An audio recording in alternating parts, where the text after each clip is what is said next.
श्री सद्गुरू कृपा अकॅडमीमध्ये आपलं सर्वांचं स्वागत आहे. बघा विद्यार्थी मित्रांनो, आज आपण या ठिकाणी जे काही 22 एप्रिलचं करंट अफेअर आहे ते आपण या ठिकाणी पाहणार आहोत. दररोज 6 AM आपलं लेक्चर्स असतं, हे लक्षात ठेवा तुम्ही. बघा विद्यार्थी मित्रांनो, कोणत्याही प्रकारचा वेळ वाया न घालवता आपण हे काय करूया, लेक्चर्स पुढे लगेच कव्हर करूया. बघा विद्यार्थी मित्रांनो, तुम्ही कोणती एक्झाम देत असाल तर हे लेक्चर तुम्हाला अतिशय इम्पॉर्टन्स आणि अतिशय महत्त्वाचं ठरणार आहे. फक्त तुम्हाला शेवटपर्यंत लेक्चर्स पाहायचं आहे आणि चॅनल सबस्क्राईब जरूर करायचं आहे. पहा, अलीकडेच कोणत्या शहरातील तिरंगा बर्फीला GI टॅग मिळालेला आहे? तर त्याचं उत्तर आहे पर्याय क्रमांक C, वाराणसी. त्याच्यानंतर बघा, जे काही GI टॅग 2024मधील आहेत, महत्त्वाचे आहेत, ते आपण या ठिकाणी पाहूया. काश्मीर केसर जम्मू काश्मीरचे आहे. मणिपुरी काळा तांदूळ हा मणिपूरमधील आहे, त्यांना GI टॅग मिळालेला आहे. अमरोहा डोलक हा उत्तर प्रदेशमधील आहे, त्याला GI टॅग मिळालेला आहे. सांबाळ हॉर्न क्राफ्ट हा उत्तर प्रदेशमधील आहे, त्यालाही सुद्धा GI टॅग मिळालेला आहे. बघा विद्यार्थी मित्रांनो, सर्वात जास्त भारतामध्ये उत्तर प्रदेश या राज्यामध्ये GI टॅग मिळालेले आहेत, हे पण लक्षात ठेवायचं आहे. पांढरा कांदा अलिबाग महाराष्ट्रातील आहे. कंदमाल हल्दी हा ओडिसामधील आहे. गुलबर्गा तुरडाळ हा कर्नाटकमधील आहे. खोला मिरची उत्तर प्रदेशमधील आहे. रसगोला हा ओडिसामधील आहे. मिरचा तांदूळ हा बिहारमधील आहे. हे अतिशय इम्पॉर्टन्स असे GI टॅग आहेत 2024मधील. नुकताच जागतिक वारसा दिन कधी साजरा करण्यात आलेला आहे? पर्याय क्रमांक C, 18 एप्रिल. बघा विद्यार्थी मित्रांनो, आता 2024मधील थीम अतिशय महत्त्वाची आहे. डिस्कवर अँड एक्सपिरियन्स डायव्हर्सिटी, म्हणजेच काय, विविधता शोधा आणि अनुभवा, हे याची थीम आहे. याची सुरुवात कधी झाली? 1982मध्ये आयकॉम्सद्वारे सुरुवात झालेली आहे. म्हणजेच काय, the international council on monuments and sites.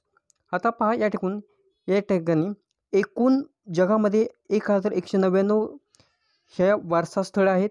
त्यामध्ये भारतातील 42 स्थळांचा समावेश आहे.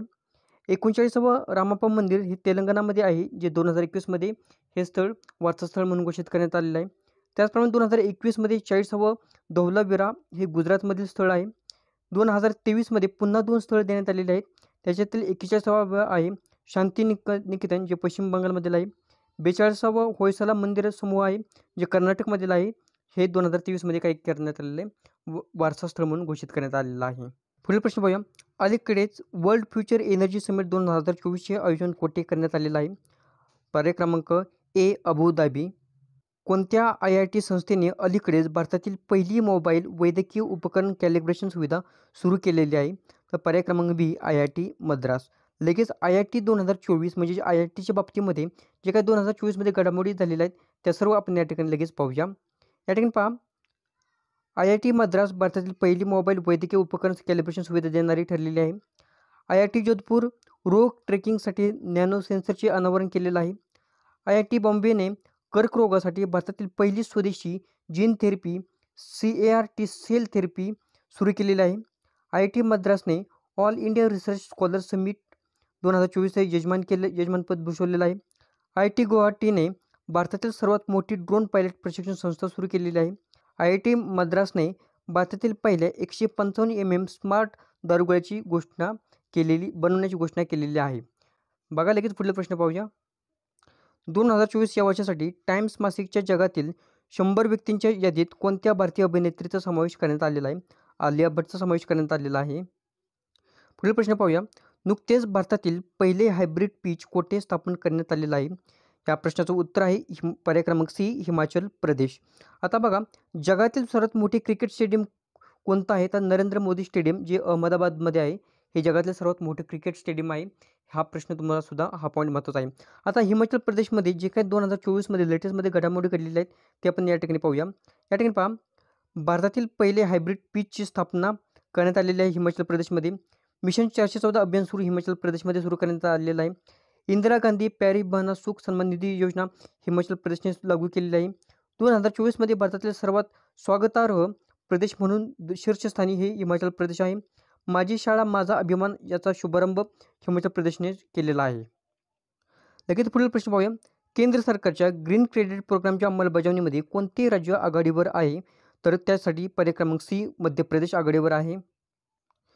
पहा, जस्ट अ मार्टिर नावाने कोणी आत्मचरित्र प्रकाशित केलेलं आहे? तर दुवरी सुब्बाराव यांनी हे आत्मचरित्र प्रकाशित केलेलं आहे. बघा, हे RBIचे माजी गव्हर्नर होते आणि त्याच्यामध्ये त्यांनी काय केलेलं आहे, त्यांच्यावरती कशाप्रकारे प्रेशराईज त्यावेळी होत असायचं किंवा कोणकोणते जे काही पक्ष असतील किंवा सरकार असेल त्यांच्यावरती कोणत्या प्रकारे दबाव टाकत असायचं, तर ते सर्व त्यांनी माहिती त्याच्यामध्ये दिलेली आहे. लगेच पुढील प्रश्न पाहूया. अलीकडेच 3 दिवसीय सेतू मच्छिंद्रनाथ रथयात्रा नुकतीच कोठे संपन्न झालेली आहे? पर्याय क्रमांक बी, काठमांडू या ठिकाणी. भारतीय सैन्याने अलीकडेच प्रशिक्षण सराव कोठे आयोजित केलेला आहे? पर्याय क्रमांक डी, सिक्कीम या ठिकाणी. बघा विद्यार्थी मित्रांनो, जर तुम्हाला PDF घ्यायची असेल तर तुम्ही काय करायचं आहे, टेलिग्राम चॅनल तुम्ही जॉईन करायचं आहे. टेलिग्रामची लिंक या व्हिडिओच्या डिस्क्रिप्शन बॉक्समध्ये देण्यात आलेली आहे. तसंच विद्यार्थी मित्रांनो, या चॅनल जर योग्य वाटत असेल तर तुम्ही लाईक करायचं आहे, चॅनलला सबस्क्राईब करायचं आहे, त्याचप्रमाणे तुमच्या मित्रांना शेअरसुद्धा करायचं